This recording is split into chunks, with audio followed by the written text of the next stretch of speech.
Commander Arik Kane had seen war in its many forms, but nothing could prepare him for the quiet that fell after a battle.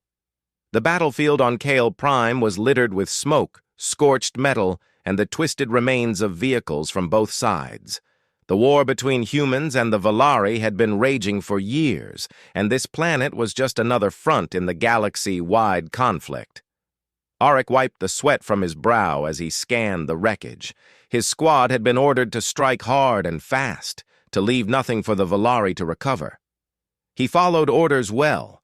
He was one of the most efficient soldiers in the fleet.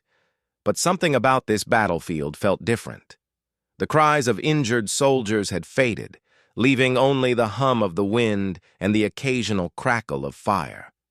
Then he heard it, a soft, frightened whimper. Arik froze, his hand tightening on his plasma rifle. He crouched low, moving toward the sound. There, beneath the twisted hull of a burned-out shuttle, was a small figure. It was a Valari child, not more than 6 by human standards, with silver-blue skin and eyes that glowed faintly in the smoke. The child shivered, covered in soot and blood. Arik's heart sank. This was no soldier, no threat. This was an innocent. "Hey," he whispered, lowering his weapon. "It's okay. I won't hurt you." The child flinched, but did not run. Its eyes were wide with fear, but also a strange curiosity. Arik slowly reached out his hand. The child hesitated, then touched it lightly. Arik's training screamed at him to eliminate all enemy survivors, but he could not bring himself to harm the child. Something inside him, a sense of honor, of humanity, refused to obey the cold orders of war. He lifted the child gently and began to move back toward the extraction point. Every sound of movement made the child cling to him tighter, and he felt a surge of protectiveness he had never known. "Don't worry," he said softly. "I'll get you out of here." The journey was not easy. Debris littered the path, and the distant hum of Valari drones patrolled the area. Arik ducked behind a ruined wall, checking the skies. A drone passed overhead, scanning the ground, but it did not notice them. "Stay quiet," he murmured to the child, who nodded weakly. Its small fingers gripped his armor, and Arik could feel its rapid heartbeat. He remembered the first time he had held a child, not a soldier, not a weapon, but a small human child. His little sister had been the same age. He had sworn to protect her no matter what. That memory fueled him now. Hours passed as he navigated the ruins. The child needed water, and Arik offered what little rations he had. The Valari child ate slowly, staring at him with those glowing eyes. Arik did not know its name, nor did it seem able to speak in his language. But there was a connection, a silent understanding. Finally, they reached a ruined hangar, where his extraction team was supposed to meet him. But when Arik arrived, there was no one. The Valari forces had anticipated the human movements. Arik had walked into a trap. From the shadows, figures emerged. Valari soldiers, armed and dangerous, their glowing eyes fixed on him. But instead of attacking immediately, they paused. The child squirmed in Arik's arms, making a small, frightened sound. One of the Valari stepped forward, a taller figure armored in black and silver with a mask that obscured its face. "You have the child," the alien said in perfect common, the language humans used in interstellar communication. Its voice was calm, almost curious, but full of authority. "Why do you carry it?" Arik steadied his breathing. "Because it's a child. I don't kill children." The Valari studied him for a long moment. "Your kind has rules. Our kind. We survive. You risk your life for something so fragile?" Arik met its gaze. "I survive to protect life, not destroy it. This child did nothing to me. It doesn't deserve to die." The alien said nothing, but there was a hint of something in its stance. Respect, maybe, or confusion. Arik did not wait to see. He turned and ran. Zigzagging through the hangar as Valari soldiers opened fire, plasma blasts seared the walls around him, throwing sparks into the air. He ducked behind a column, dragging the child with him. He reached an exit and sprinted across the open ground. The child clung tightly to him, its small hands gripping his armor. Arik could hear his own squad approaching from another direction, but he ignored them. His mission had changed. He was no longer just a soldier. He was a protector. At the edge of the battlefield, he found a small shuttle, damaged but functional. He pried open the hatch and shoved the child inside. The engines were weak, but enough to lift off. As he piloted the shuttle into orbit, he looked down at Kyle Prime. Smoke still rose from the ruins. He had left a war behind him, but not the consequences. The child stared at him silently, its glowing eyes reflecting the stars outside. Arik wondered what it was thinking. Did it trust him? Did it understand why he saved it? "Don't worry," he said softly. "I'll keep you safe. No one will hurt you." For the first time in weeks, he allowed himself a small sigh of relief, but Arik knew this was only the beginning. By saving the child, he had marked himself, both to humans who would call him a traitor, and to Valari who would not forget this act. Somewhere, in the shadows of the galaxy, someone would come looking for them, and Arik would have to be ready. As the shuttle jumped into hyperspace, Arik looked at the child again.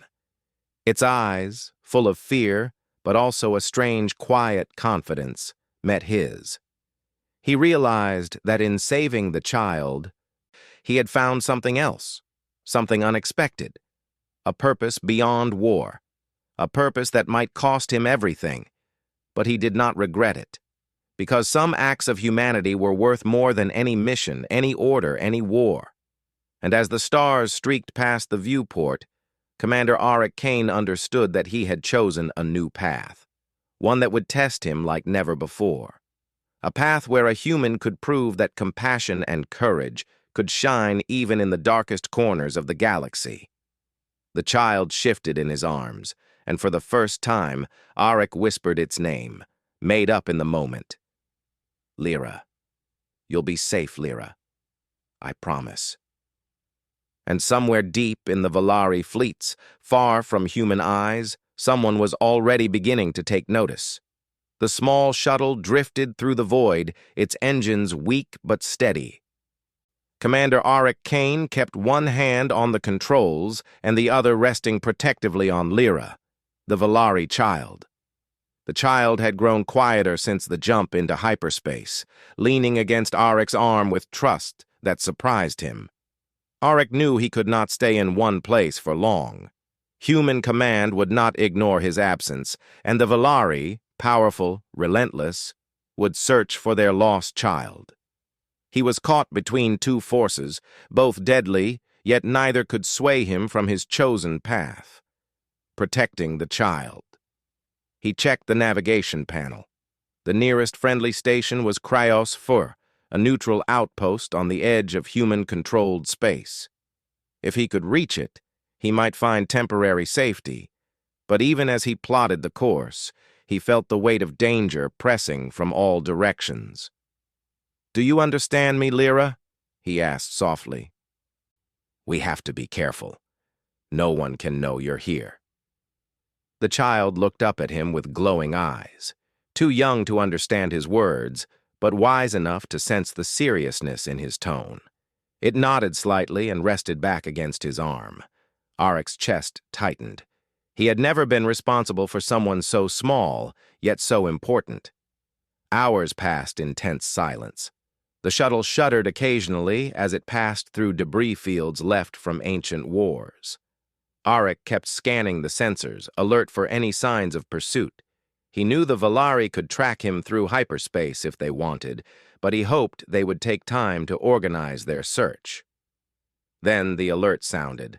A small blip appeared on the sensor screen, a scout ship, sleek and silent, moving fast and intelligent.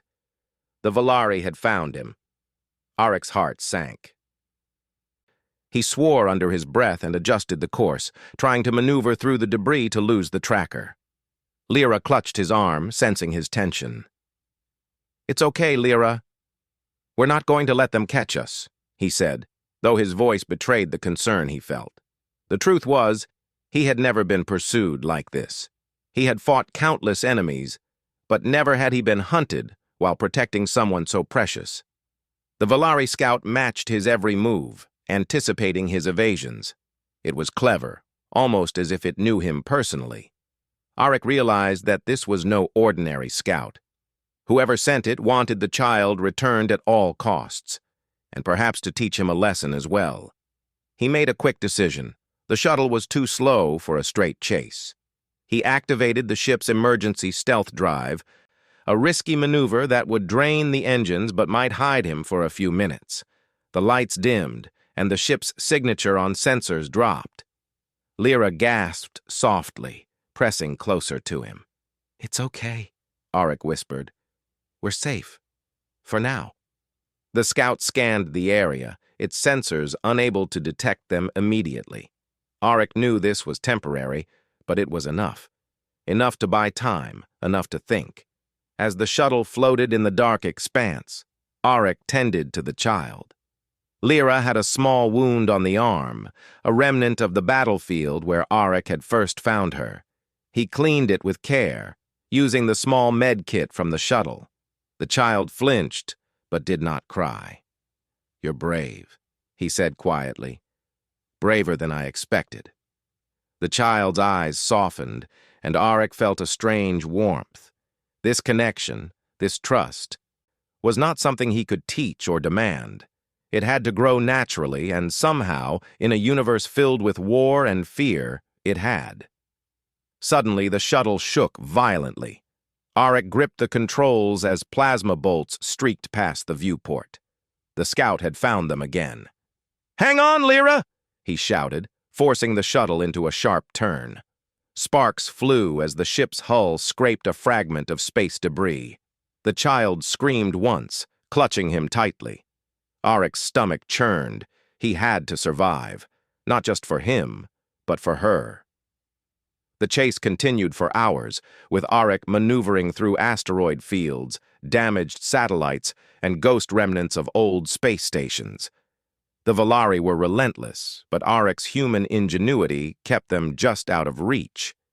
He used the terrain, made unpredictable moves, and sometimes even feigned damage to confuse the scout. At one point, he pulled the shuttle into the shadow of a massive derelict station. The scout's sensors swiveled, searching, but could not see them. Arik allowed himself a small sigh of relief. He had bought time. Time to plan, to heal, to think about what would come next. Lyra rested her head on his shoulder, exhausted. Arik's heart ached. He had fought wars, seen men die, and yet nothing had ever felt as pressing as protecting this fragile alien child.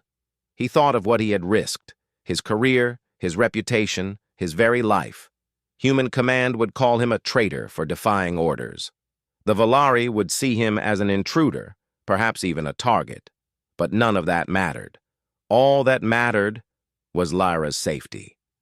As the shuttle drifted in the shadow of the station, Arik opened a small data pad.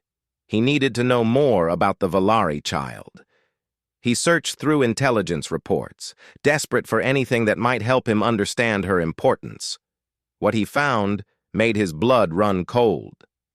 The child was not just any Valari. She was the offspring of a prominent leader, a figure of immense political and cultural significance. Whoever had sent the scout was not merely after a lost child. They were after a future symbol of the Valari race, someone whose safety or death could shift the balance of power in the galaxy. Arik looked down at Lyra, sleeping peacefully now, unaware of her importance. He felt the weight of responsibility crush him. Protecting her was no longer just a moral choice. It was a decision that could affect countless lives. A faint alert blinked on the shuttle's sensors. Another ship appeared, faster this time, and with more firepower. The Valari were sending reinforcements. There was no more hiding. Arik's mind raced. He could not outrun them forever. He tapped into the shuttle's communication array, sending a discreet signal to a distant human ally. It was a gamble. If the message fell into the wrong hands, it could betray them instantly. But Auric had no other choice. Help was needed if they were to survive. Minutes felt like hours as he waited for a response. Then finally a crackling voice answered, "Krios A4, this is Captain Reyna. You're off-grid. Who is with you?" "Child. Important. Valari," Auric said, keeping his voice low but urgent. "I need safe passage. I'm being chased." There was silence on the line. Then Captain Reyna replied, her voice firm. "Understood. Stay put. Do not engage. We'll meet you at coordinates I'm sending. Trust no one else." Auric exhaled sharply. Help was on the way, but not immediate. They would still have to survive the next few hours. The Valari ships approached. Auric pushed the shuttle to its limits, weaving through the shadows of the station and blasting minor thrusters to confuse sensors. Plasma bolts streaked past, some hitting the hull and sending sparks into the cabin. Lyra cried out once, and Auric's grip tightened. "Almost there, Lyra. Almost there," he whispered, though the distance to safety seemed endless. In the chaos, Auric realized something. The child was not just a burden or a responsibility. She was a bridge between worlds, a chance to show that humanity could rise above war and fear. That hope gave him strength. Finally, in the distance, he saw the faint outline of a Krios A4 patrol ship responding to Captain Reyna's signal. Relief washed over him, but he did not relax. The Valari were closing in fast, and a single mistake could mean death for both of them. Auric pushed the shuttle into a daring maneuver, skimming past debris fields, then using a gravity pull from a small moon to slingshot toward Krios 4. The Valari ship struggled to match the speed and trajectory, and for the first time, Auric felt a flicker of hope. As the Krios 4 ship's docking bay opened, he guided the shuttle inside. He barely had time to set the controls before the bay doors sealed behind them. The small shuttle was safe, and for now, so was Lyra. Auric exhaled fully for the first time in hours. The adrenaline that had fueled him faded, leaving exhaustion and relief in its place. Lyra looked at him with those glowing eyes, no longer fearful but curious, and Auric felt a strange bond solidify between them. They were far from safe, far from the end of their journey. But for now, Commander Auric Kane had done what he set out to do. He had protected the Valari child, defied danger, and survived. And in doing so, he had begun a story that would change both human and Valari history forever.